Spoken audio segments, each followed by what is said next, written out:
10 ते 15 मिनिटात भाजीपाला फळांपासून ते अगदी किराणा सामान आणि घरात लागणाऱ्या छोट्या मोठ्या गोष्टी घरपोच पोहोचवणाऱ्या ब्लिंकिट सारख्या ॲपवरून तुम्ही नियमित खरेदी करता का?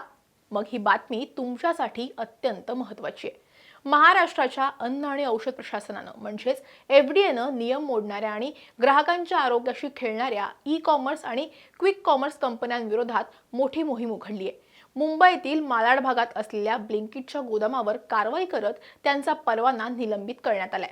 तर दुसरीकडे भिवंडीतील गोदामाप्रकरणी अमेझॉनला मुंबई उच्च न्यायालयाकडून कोणताही अंतरिम दिलासा मिळालेला नाहीये.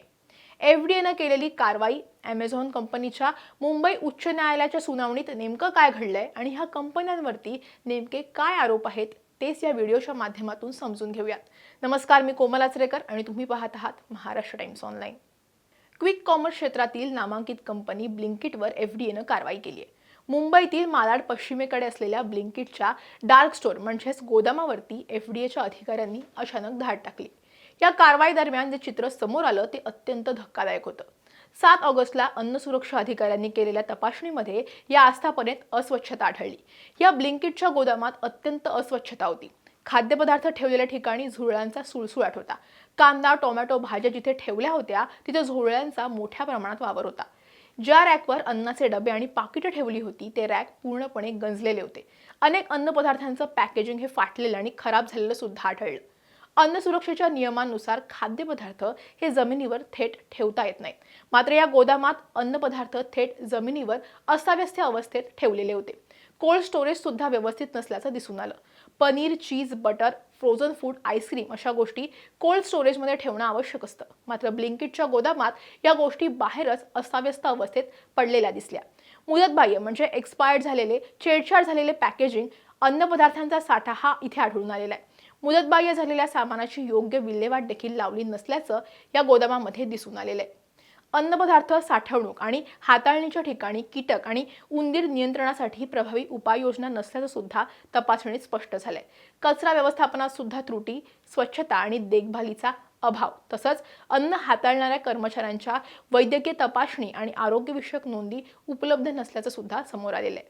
त्यामुळे अन्न सुरक्षा आणि मानके कायद्याचं सर्रास उल्लंघन होत असल्याचं लक्षात येताच एफडीएच्या अधिकाऱ्यांनी तात्काळ कारवाई करत ह्या गोदामाचा अन्न परवाना निलंबित केला.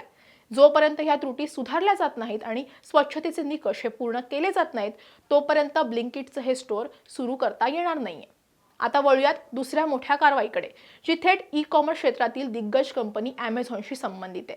ठाण्यातील भिवंडी येथे अमेझॉनच्या रिटेल इंडियाचं गोदाम आहे. 24 जून रोजी एफडीएनं या गोदामाची पाहणी केली आणि तिथे मुदतबाह्य आणि खराब झालेले अन्नपदार्थ हे विक्रीसाठी बाजारात पाठवले जात असल्याचा गंभीर आरोप करण्यात आला.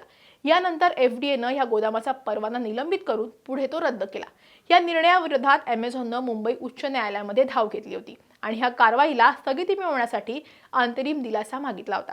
पण हायकोर्टानं अमेझॉनला कोणताही अंतरिम दिलासा हा देण्यास स्पष्ट नकार दिलेला आहे. अमेझॉन रिटेल इंडियाच्या गोदामावर केलेल्या कारवाईबद्दल महाराष्ट्र एफडीएला फटकारल्यानंतर काही दिवसातच मुंबई उच्च न्यायालयानं अमेझॉनच्या भिवंडी येथील गोदामातील सर्व मुदतबाह्य आणि खराब झालेल्या वस्तू या एफडीएकडे सुपूर्द करण्याचे निर्देश दिलेत.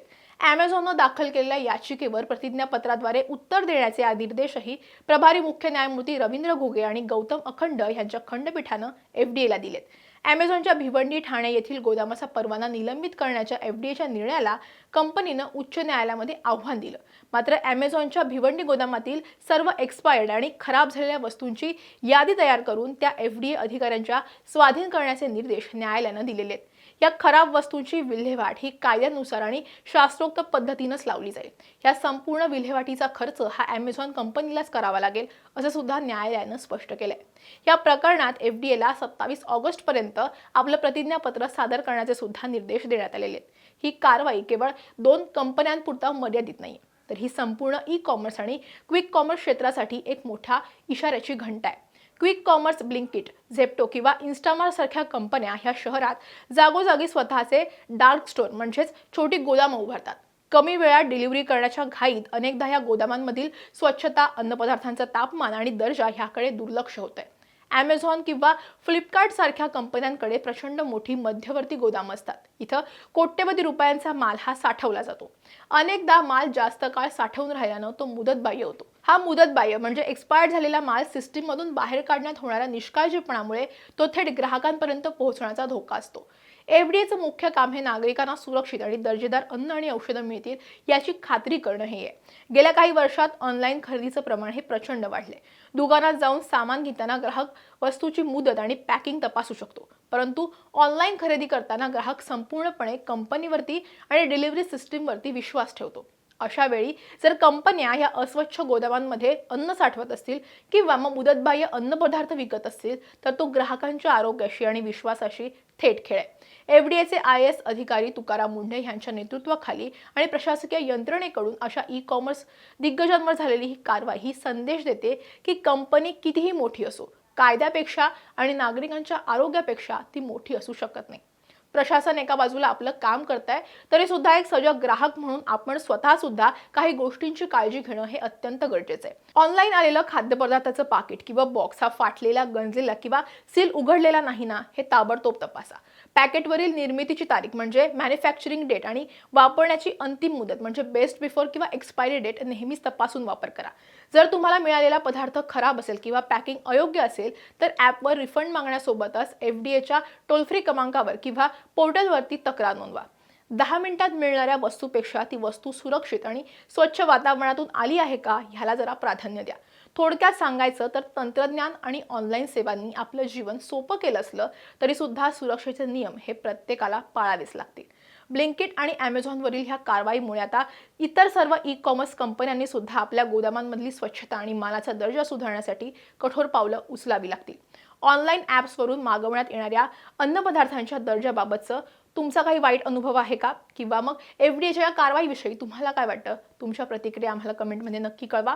हा व्हिडिओ आवडला असेल तर लाईक आणि शेअर करायला विसरू नका. असेच व्हिडिओ पाहण्यासाठी महाराष्ट्र टाइम्सचं यूट्यूब चॅनल सबस्क्राईब करा. आम्हाला Insta, Facebookवरती फॉलो करा आणि हा व्हिडिओ पाहिलात त्यासाठी धन्यवाद.